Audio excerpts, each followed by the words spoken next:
right, guys, today what we're gonna do is I'm gonna teach you how to draw a cube isometrically. So if you remember, when we were talking about isometric sketches, we talked about how an isometric sketch is a 3D sketch that shows three sides of an object equally. It's gonna show the top of the object, so what you would see from a bird's eye view. It's gonna show the right side of an object, and it's gonna show the front side of an object. Now, when we go to sketch these, it's gonna feel a little different at first than what you may be used to when it comes to sketching things in 3D, but that's the reason that we're starting with just one cube, is to start getting you used to how you're gonna sketch isometrically.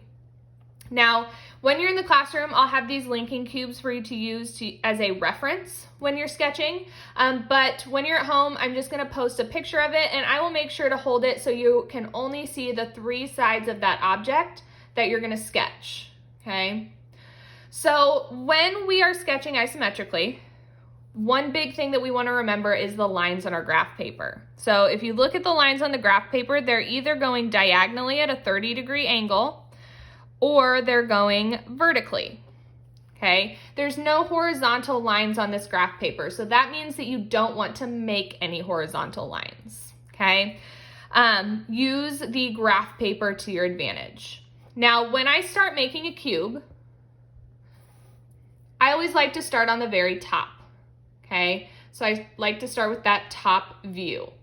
Now, one thing that's kind of makes it easier to do an isometric sketch is when you're looking at an object, any edge that's going side to side or horizontally is going to be a diagonal line on your paper, since we don't have any horizontal lines. Any edge that's gonna go vertically or up and down is gonna be a vertical line.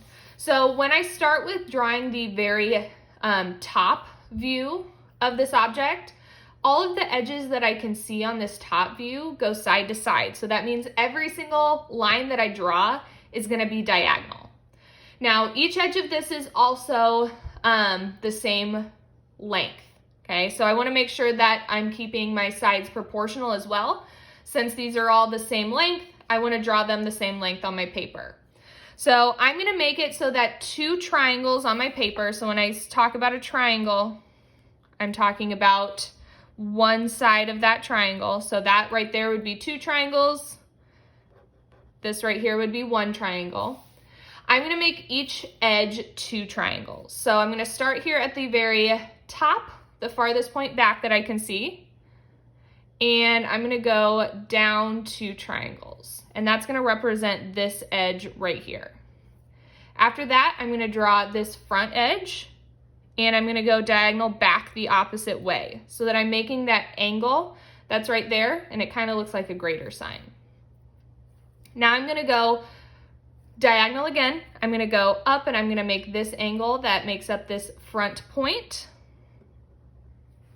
And then I'm gonna connect this back edge right here with a diagonal line. And now I have this kind of diamond shape that's gonna make up the very top of this single cube. Now after that, I'm gonna draw these three edges that are on my cube, okay? They're all vertical edges, which means they're gonna be vertical lines. And they're coming off these three corners that I can see that come off of my top view. So I've got this one right here.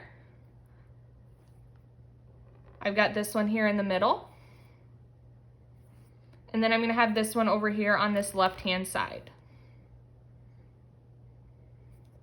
Okay, so now the last thing that I need to do for my cube is I need to close it out. I've got two side-to-side or horizontal edges on my object, which means I need to make some diagonal lines on my sketch. And the bottom of this cube is just as easy as connecting those lines. So right here is this side-to-side edge. This line right here is this side-to-side edge. Now I want you to take some time and practice making just some cubes on the pages in your engineering notebook that say practice isometric sketches. Make as many cubes as you want. You can make them different sizes. Just get the feel for using those diagonal lines for the side-to-side edges and vertical lines for vertical edges. And remember that you're only gonna make marks on your paper where there is a grid line on your paper. So we're not gonna go side to side because there's no side to side grid lines.